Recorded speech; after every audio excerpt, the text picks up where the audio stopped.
Greetings, Moonlight Citizens. This is your man on the moon, the Moonlight King, here on Moonlight Kingdom Podcast 81. Hopefully, if we ever get to 88, I don't know, we might get into a Back to the Future-centric topic, but, this isn't that, Plus, if we get to 88 episodes, it'll give me an excuse to shout, 88 episodes of Moonlight Kingdom Podcast! Or, I don't know, play the Doc Brown clip of 88 miles an hour! Or, I don't know, maybe just yell into the ether like Doc at the end of Back to the Future Part 1, just like, ah! Like, I don't know, maybe I'll think of something when I get to 88. Till then, we got 81, and yeah, I had to start out the way I did with this one, because that is quite possibly might just be one of the few, if not the only, moments of levity in this episode, as this topic is it is very grown up. We've been leaning towards a more grown up, more serious conversation of direction, more serious direction of conversation on these more recent episodes of podcasts, as this one is talking about pro-life versus pro-choice and abortion in general. Oh yeah, folks, this is a heavy one here. This is, I was on a live stream on TikTok, and, I didn't initially join the live stream to discuss the topic on the background, which was pro-life versus pro-choice. Actually, the topic of discussion was pro-life people are, I can't remember if it was arguing that pro-choice people are lazy, I saw that, and at the time, when I hit request, that wasn't what was being talked about. You see, that was on the background, but that wasn't what was being talked about. Someone was saying something about a jetpack and what the hell ever. And I figured, okay, let me come in. I'll say my piece about, like, the jetpack thing, because that seems to be, like, something they're really focusing in on, and what's going on is in the background, and I'll peace out before anyone can quickly ask me about the abortion thing, because it's a heavy topic or whatever. I don't want to linger on that. And, it didn't go that way or some shit. Like, I heard a lot of information, and I don't just blindly accept information. After coming out of this live stream, I came myself, I'm gonna have to do some digging and see some statistics of my own, and get more information on the matter, because people will just be saying things out here. So yeah, that was that. It's a very long intro. What we'll be discussing in this episode: abortion, pro-life versus pro-choice, and the many statistics, situations, opinions that can go with it. And that all will be covered in this 81st episode of the Moonlight Kingdom Podcast. Ladies and gentlemen, get ready, as we're going to start this in 3, 2, 1.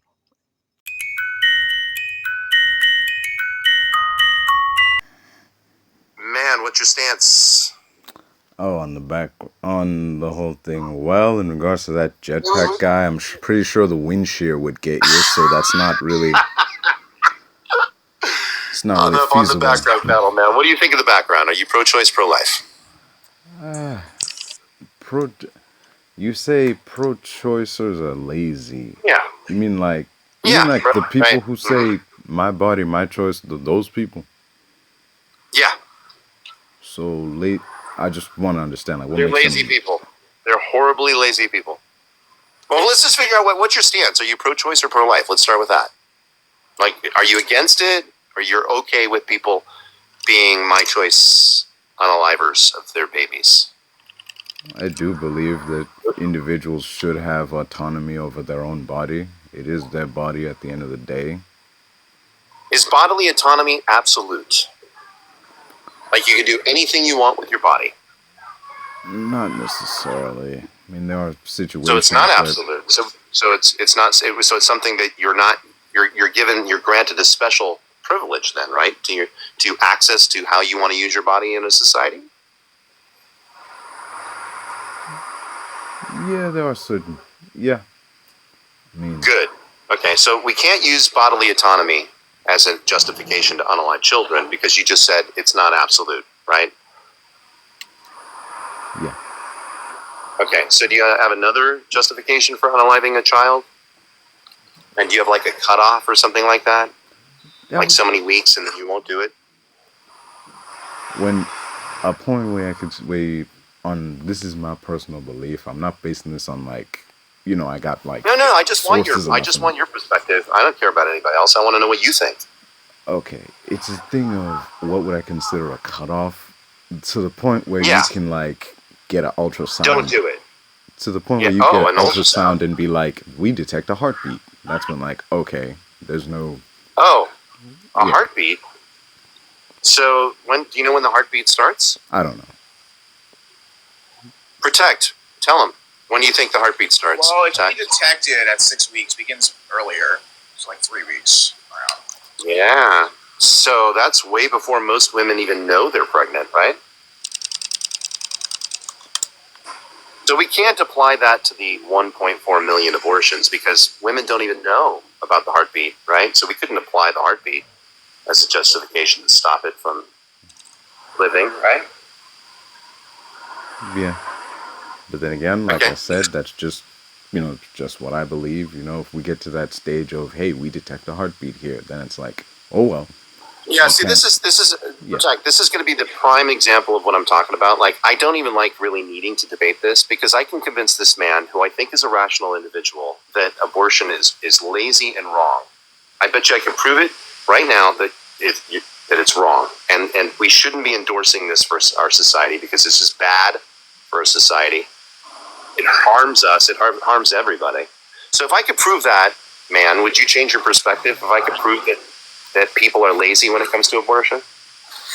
I would be open to having my opinion changed. I know enough. That's the good thing about having an opinion is that you can change it if you learn new information. Hey, if you can't change your opinion about something when somebody gives you a rational argument, you're not rational.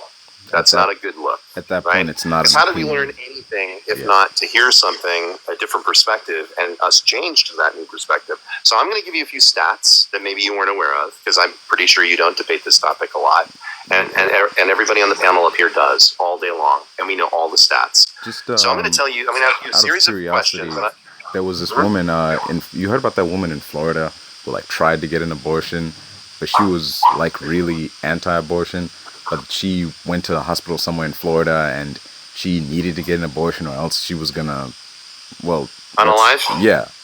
She was gonna flatline if she didn't get one. Well, that was malpractice. Alright. Just to cut to the chase on that, we know that one. It's malpractice. The doctor should have performed what she wanted, even though I disagree with it. But anyway, so here's some statistics that maybe you may not be aware of, and I want to know if you think this is good for society. Okay. You ready? Fire away. Okay. All right. Did you know that out of the 1.4 million, 60% of those abortions were men coercing women to get it, who wanted to keep it, and they were coercing them because they didn't want to pay child support? Would you say that's good? No. Right. So we should at least have consequences to men that are coercing women into getting abortions because they're too cheap and lazy to pay for it, right? That's not good for society, right? If we endorse that and let that happen. We want to protect women from those vicious men. Yeah, absolutely. Okay. What if I told you that 60% of those abortions were also women that didn't use any protection at all? They didn't use any contraception. They actually thought, most of them, that they couldn't get pregnant. That's how dumb they were. Do you think that that's responsible and good and should be rewarded? Hell no. It's kind of like using abortion, an unnecessary procedure that can make these women sterile. And unfortunately, like my friend who was 19 at the time, bled out from a botched abortion, which she didn't even know that was a consequence, but she found out the hard way. That out of those 60%, that would be very, very bad to have women running around, no protection, just from an STD standpoint, right? Like they're just disease spreaders, right? I wouldn't, if you are having unprotected sex with individuals and, just going around and not really getting tested or anything like that, you are... That's 60% of them. Yeah, that would make you a harbinger for disease. Yeah, I mean, you can understand, even if you take a test with STDs, because I've worked in that field, you may not test positive even though you have something. And that's for a lot of diseases, actually. Some things don't present for a long time until it's too late. So we're at least, would you agree that we're at least more than halfway? I've changed your mind on abortion being good for that, at least the 60%? Well, it's certainly a solid argument, but let's hear... Well, you just agreed with me. You agreed with me, right? You said all those things were horrible and absolutely bad. So you agree with me. Yeah, don't get. Why would you want to endorse it and reward it? I'm not saying. If you agree with me. I'm not saying we should reward anything. 100%. Like Right. So people for the should be wrapping up 60%, out here. for the 60%, we should eliminate those from being able to happen, right? But by that standard, right? Because it's just bad. It's just bad for society. It's bad for women. It's dangerous for the society as a whole, just from the STD standpoint, right? So you would at least agree that 60% of those 1.4 shouldn't happen, right? So from that point of view, when someone goes to get an abortion, there should be that line of questioning of why are you here? I mean, yeah, I know why you're here, but like, why are you here? If we found out that they didn't use any they admit to it, right? Why should now they would be lying about that, but I'm saying, of course they would lie. Of course they would say they use contraception. But let's say that we had a truth teller where we knew for a fact, like we had some tool, like a lie detector test that was 100% accurate, and we knew for a fact they used nothing. Those shouldn't be granted, right? We shouldn't be killing children in the womb because of those reckless ideologies, right? This is just rational. It's like an easy answer, man. I am in agreement on the subject that you should not be granted an abortion just because you fucked a dude without protection. Like, that's on you. You made so those shouldn't happen. Yeah. Okay, good. We're more than halfway to you being on my side of the fence. Because I was just like you. I was pro-choice until my friend unalived, and then I started looking into all this shit, and I got all these stats. So let me tell you another stat.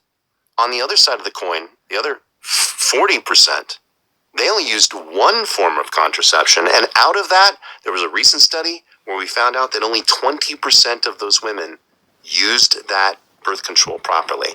Like with the pill, they skipped a few. With the condoms, they didn't put it on right, or they used one that was too old. Only 20% did it right. So you would say, at least outside of the 20%, the ones that didn't even use it properly, you shouldn't be rewarding people for their stupidity, right? Because when you get a ticket and you're driving 100 miles an hour, ignorance of the law does not get you out of that ticket, does it? Plus, if you're behind the wheel, there's a lot of things you can't say, oh, I didn't know. Yeah, you knew. Right. You have a license, don't you? You definitely knew. You can't lie and say, I didn't know I shouldn't drive 100 when the speed is obviously 75 or whatever, right? You can't lie your way out of the ticket. You'd have to memorize all those details to even get a license. There's no way you could have not known.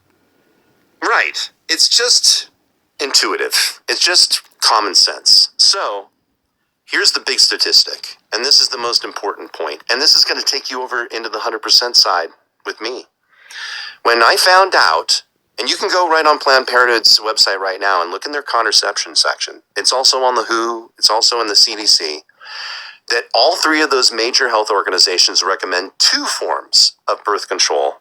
And when you do that, you actually get 99.99% protection. Like, the chances of you getting hit in the head by lightning are greater if you just use the two forms and follow the directions, right? In fact, if you combine those two and you stay off a woman during ovulation, the chances of you getting a woman pregnant are astronomically low. Like, you probably get hit in the head with like a rock from space. That's like more astronomically low.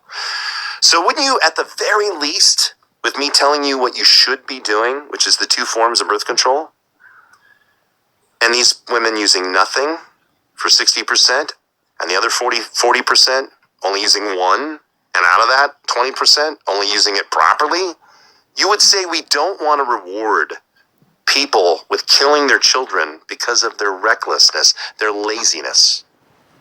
Right? Yeah, it is inherently reckless to go out into the world and have interactions with multiple partners without any kind of protection. Let me make it more comparable. You've got a car, right? You got a nice car? Not anymore. What if you knew that I was a guy that was driving in my car, and 5% of my day, I'm always looking straight at my phone and not the road? Or 1% of the day, not looking at the road and staring at my phone for about, let's say, how long does it have the average person to ejaculate? Probably about 3 minutes. 3 minutes I was looking at my phone, 1% of the day. Would you say that's good? Would you penalize me or say, you're reckless? The likelihood of an accident happening, it only takes a couple seconds. Right. And it only takes a couple seconds for that condom to break, or that one form of condom to break. So if you're only using one, like if I took you down to Antarctica and I said, hey, if you go outside, it's going to freeze you to death. So you need 2 jackets. If you just wear one, there's a very good chance you might not make it. And you ignore that. And you go outside and you only wear one and you unalive. It's that 1% chance that the condom can break, let's say. Whose fault would that be? Me telling you to wear 2 jackets, or you that chose to use one and ignore the rules? That would be on me, for I failed to follow the correct instructions. Unfortunately, there's people out here who are under the belief that, well, it's on you because you should have stopped me. Like, no. Isn't it? Wait, can't you have pleasure and fun with a woman without having to have penetration where an ejaculation happens? I mean, certainly there's other things you could do that are fun.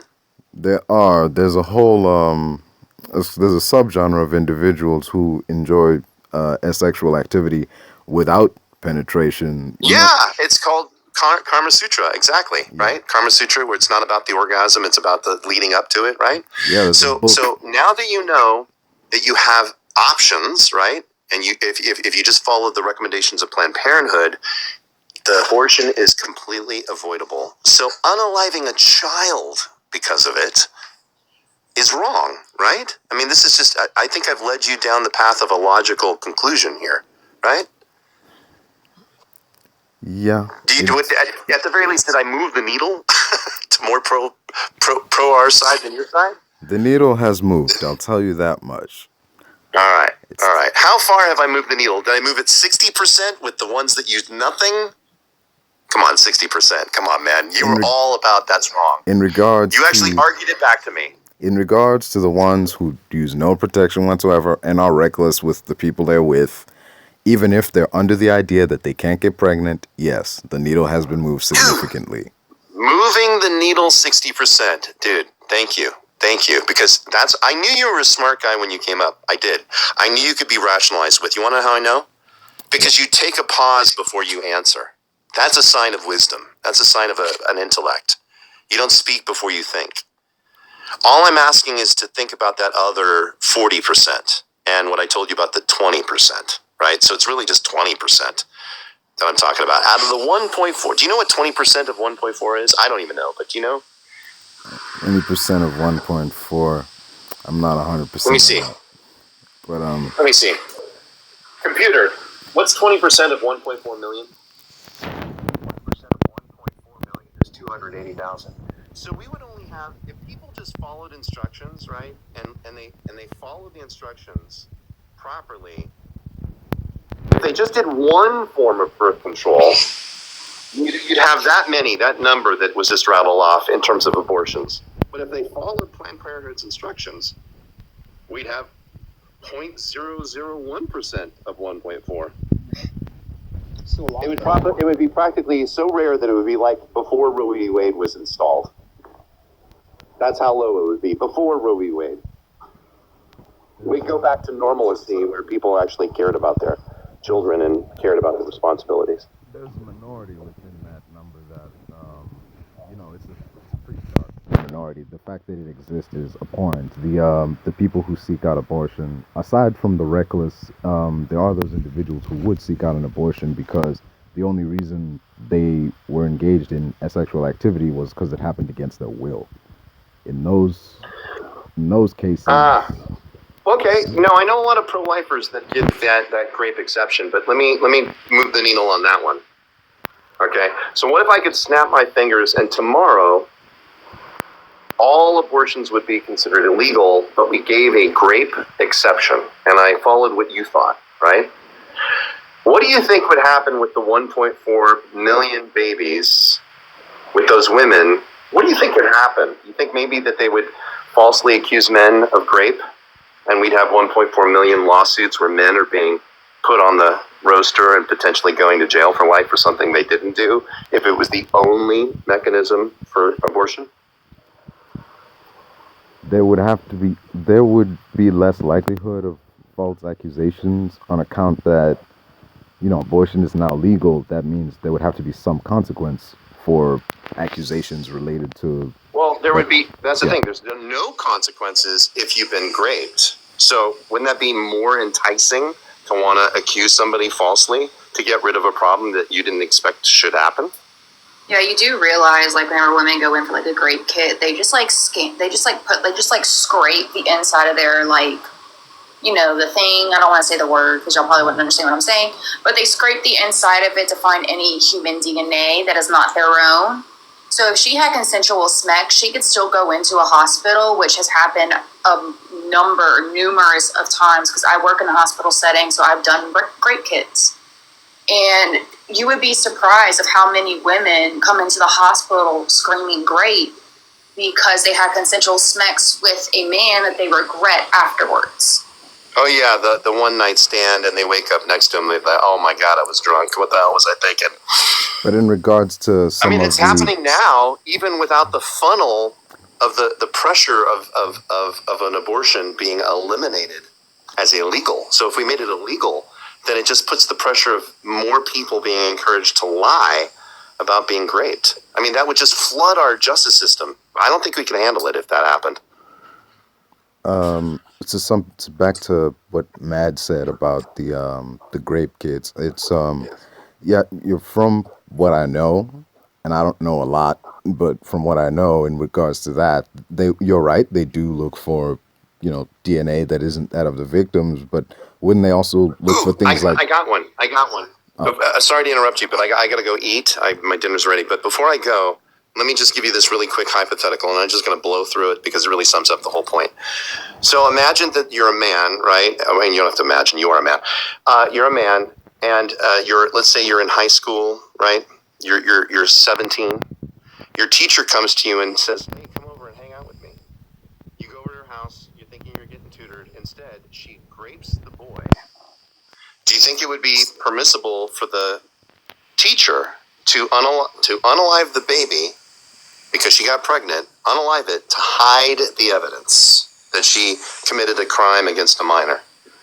Well, Raped a minor. That child is the evidence that it happened. Right. Now that you understand that one, you said no, because most pro-choicers wouldn't say no. They'd say she still has the right. Okay, so dude, I'm telling you, you're smart. Now I'm going to give you another little reductio, very simple one. I got two pictures. One is a picture of a baby in the womb, mother and father want it. The other one is a child, a product of grape.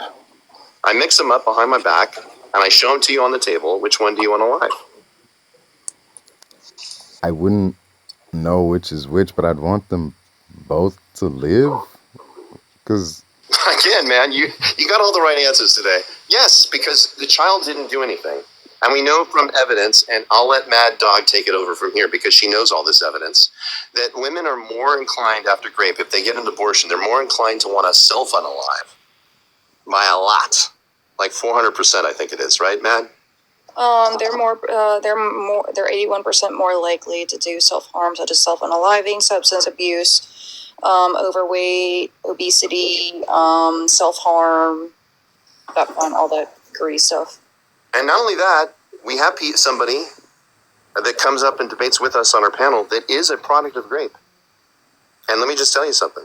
He's happy to be alive. We've had a lot of people that have been products of grape and have been graped, and they all kept their babies, and they're very happy that they did. So it's, you don't want to answer a wrong with another wrong. A crime, a sin, which was of course bad and evil, with another even greater sin. Because unaliving a baby is worse than grape, in my opinion. Before you leave, speaking of babies, a lot of people have been asking me to make a Amazon wish list for my daughter's second birthday that's coming up in a couple. There's a lot of people, such as myself, who have been through the process of grape. And I did, in fact, get pregnant. I was part of that 1% because I was indeed on birth control during the action whenever it occurred. I was actually wanting to keep the child up until whenever I had a miscarriage due to being in an abusive relationship. So I actually lost that baby due to like I had punctured ribs, I had a brain bleed, yada yada, this and that. So I actually miscarried the child, and that was probably detrimental to my mental health in general.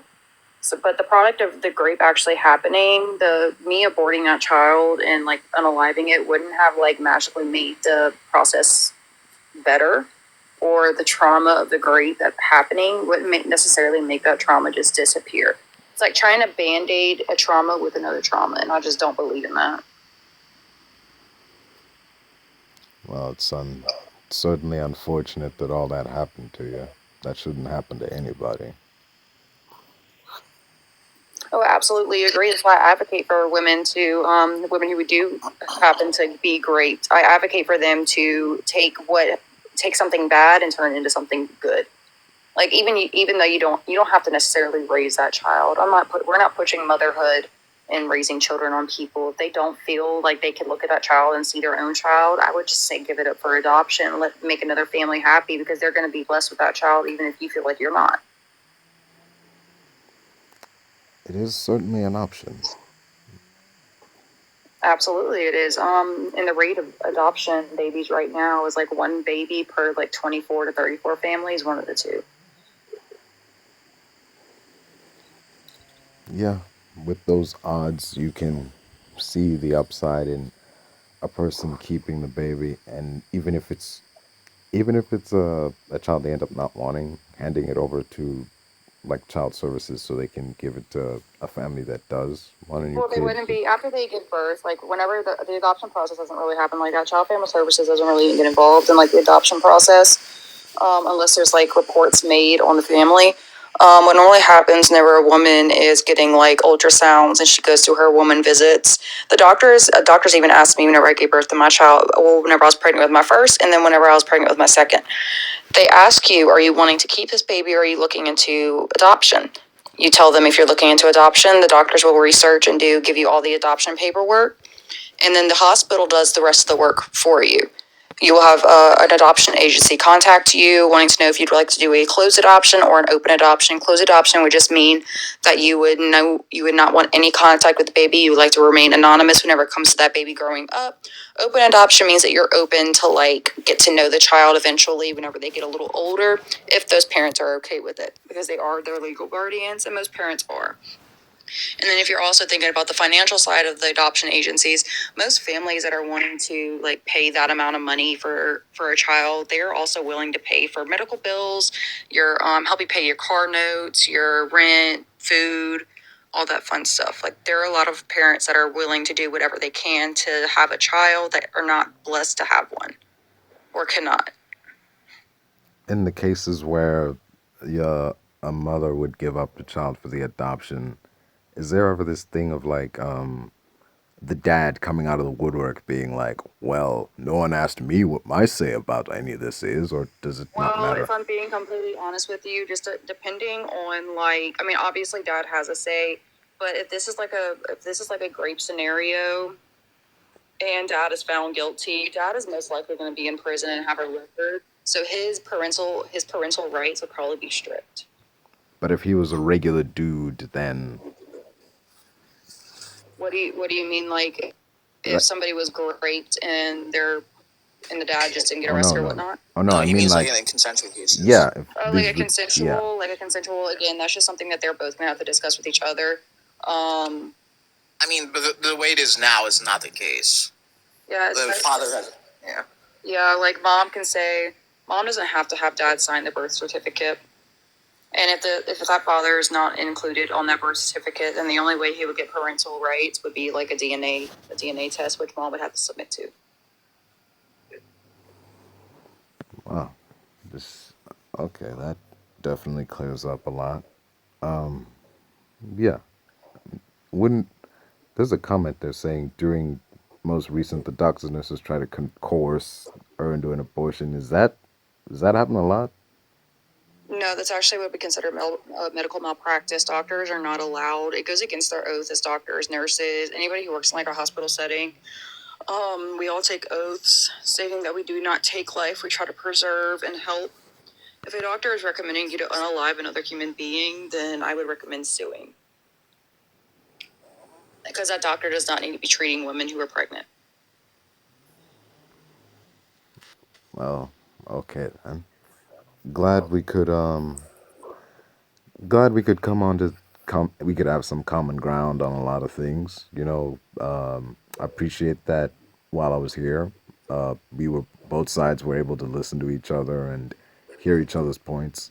And though we didn't agree on everything, we were able to meet each other more than halfway on a lot of things. So thank you for that. If I could make one recommendation, the pro-choicers are lazy. Just saying it's more fitting, given the arguments made, for it to say pro-choicers are reckless, as opposed to purely just lazy. But that's just my 2 cents on the matter. I would actually just think that they are more so lazy than reckless, because you can be reckless and deal with with the aftermath of what happens. Like me, if I'm gonna get in a car and like after I've been at like a bar or something, I'm driving intoxicated or under the influence, I would say that that's risky, but I'm still gonna deal with the consequences that follow afterwards if I were to get pulled over, if I were to cause an accident. Yeah, right on. Well, I didn't really have much of anything else to say except, thank you for having me up here. This was a most enlightening conversation. Got Yeah, a we roll out appreciate some you out. coming up, and we appreciate you not being like a maniac, like 75% of pro-choicers. I do I wouldn't try. even. Wait. So, like, question for you. One more question. Do you like agree with like the majority of abortions? The majority of abortions that I hear of typically aren't from a place of, I don't know, aren't from a place where I can look at and say, yeah, I understand why you did that. But there are those cases, those rare cases, like for instance, where a woman was Like the assaulted. minority, like Yes. like rape, essay, and life Yeah. of the mother. Those So are, those would be like a general. That would just be like a general exception that majority of pro-lifers will give. Then you have your abolitionists who don't give any exceptions whatsoever, and they actually require mom to self-sacrifice if it ever came down to it. And then me, like myself, I'm an anti-abortionist, so I wouldn't require mom to self-unalive to save that child. But as of right now, there is currently no medical conditions that would require mom to unalive her fetus inside the uterus before removing it to be treated. And if that moment were to come where a case just like magically poofed into existence, then I would grant that to the mom. But I don't give like SA and GRAPE and life of the mother as of right now. okay. So the reason why I asked you if you agree with like majority of abortions, like these abortions are like majority of abortions are like life are like healthy mom, healthy baby, consensual SMECs. Like would you be okay with those abortions? Healthy mom, healthy baby. This was consensual, but neither side thought it wise to use protection. It's like, I mean, even if they did use protection, like we can like let's say mom is like on birth control, uses a condom, yada yada, this and that. no. So, Okay, well then, welcome to being pro-life with exceptions.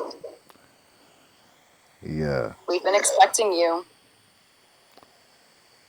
Yeah. Uh, I didn't know I was that predictable. Anywho, y'all have a good day now. You too. Wise. And I'll drop you a follow. Thank you. I'll do the same. There are those on both sides of the of the divide in terms of like the pro-lifers versus the pro-choice crowd. Personally, I don't want it to be versing anybody, because there are those who believe that you are pro-life. You think that someone who's pregnant with a child should carry the child all through the 9 months. That, yeah, I understand your belief. You feel like terminating a fetus is a crime. And there are the pro-choice crowd who believe that abortion should be a right that everyone should have access to. Like it's not something that should be criminalized. You shouldn't criminalize someone for getting an abortion, and that there are stages during pregnancy before you can consider what is inside of your baby. There are like as was stated here, I think it's like something along the lines of like 3 weeks where before you can, reasonably say like, yeah, you got a baby inside of you. And like, I don't, that was something. See, you would imagine like, 3 weeks is enough time, like 3 weeks is, plenty of time for someone to like, make a decision on the matter. But then it's like you hear this information of that 3 weeks, a lot of women don't even know they're pregnant by the time that 3 weeks has lapsed. So it's like, damn, there's a lot to think about that in that time of, so like, it's so wonder like how long does it take a fetus to form? How long does it take to, whatever? Like someone said 3 weeks, but like the information I found here says it takes like 3 months. It's actually in like the third month of pregnancy when an embryo, becomes a full-fledged fetus. So it's like, oh, okay. And it's more like 12 weeks. Because at that point, the fetus has an assigned sex, but isn't really visible on ultrasound for like, a couple more weeks after that. So it takes a while. In actuality, it takes a while for like a fetus to be recognized from it to go from its embryo form to like a full-fledged fetus. So yeah, because at about 3 weeks, I don't know where they got 3 weeks from. I think they meant 3 months. I think they meant 3 months. I'm not entirely sure, but like, because at about 3 months, there's like this tiny ball of cells that's an embryo, and so it's yeah. So yeah, I think at that age, at that stage, with regards to like the pro-life versus pro-choice thing, both sides have their arguments. Both sides have points they want to get across, and both sides you can look at and say, I understand why you would say that. From your view of the matter, this is a heinous act that is being done. A life is being taken. From the other side of things, it's seen as this is not alive yet. There's a window of time where it's like this being I have inside of me isn't a full-fledged being yet. There is a cutoff date where it's like, hey, it's just a ball of cells right now. It doesn't, it's not a fetus. It doesn't have heartbeat, eyes, or anything. So you're really not losing anything. There are those people who see it that way. So yeah, it's very, and also there are people who have an abortion because something heinous was done to them by another person, and now this pregnancy is forced upon them. Those are the situations where anybody can look at it and say, I understand. You discover that you were pregnant as a result of a heinous act being committed upon you. That is a situation I can fully understand and say, you want an abortion. I fully understand in that regard. There are also situations in which a person just merely shacked up with another person, didn't bother to wrap that shit up, and I'm gonna have a kid and I'm not ready to be a parent. It's like in those situations, it's very much a question of, it's not a question, it's a thing of like, you should have thought ahead. You should have thought of that. You should have thought of that before you got in bed with this person. The dude should have won a condom, or something about like, what's this, the pill or whatever.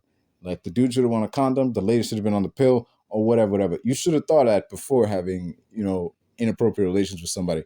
You should have wrapped up. If you weren't ready to be a father, you should be wearing, man. You should use protection. You should exercise, safe sexual interactions,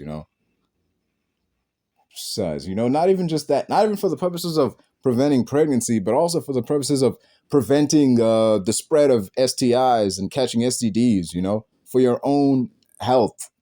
Not even for the sake of not wanting to have kids, but for your own well-being. You should, exercise the use of contraceptives and so on. Be responsible out here, folks. We're adults. If you're out here getting into someone else's bed, you are doing adult acts. You need to be a responsible adult and be responsible with the people in your life, and just, man, just people out here need to grow up, man. Grow up. All right? You're in it. Like, just when you've made that decision to do what is ostensibly a grown-up act, and the consequences of that action come for you, and because you were irresponsible in your actions, you need to just man up and deal with it. You need to grow up and take accountability for your actions. Take responsibility for what you did. Okay? Because as much as people be surprised that they got pregnant, it's like when you actually dig into how did you get pregnant, it's like, and it wasn't against your will. It's like you got no business being surprised. You knew what was up. You knew this was possible. But yeah, there are those rare situations where people do use contraceptive and still get pregnant. Those are situations of like, well, what you gonna do? You did everything right and shit still happened. Like I don't know what to say on that front. Like the guys will be out here suing condom companies and shit because it's like, hey man, I used your product and the woman I'm with still got pregnant. What's up? It's like, okay, you got a case, bro. Sue the pants off that fucking condom company. They made a defective product. I know the box says condoms aren't effective 100% of the time, but you should put that in bigger writing. That needs to be in, I know it's on the box. I know it is. But it should be in bigger in writing. Like smoking cigarettes. When you smoke cigarettes and you see that box right on the part that you need to flip in order to get the cigarettes, it has a warning that says, warning, smoking causes cancer. Warning, like secondhand smoke can affect people.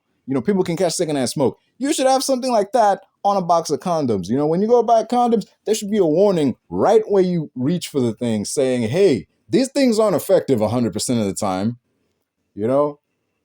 Charlie Sheen said it best. It should have a warning on the box that says, you feel lucky, dumbass? Yeah, that's I'm gonna step off the soapbox now. Just like wrap this up. Folks, this has been another episode of Moonlight Kingdom Podcast. And don't forget to like, share, subscribe, all the nice things. I'm out of here.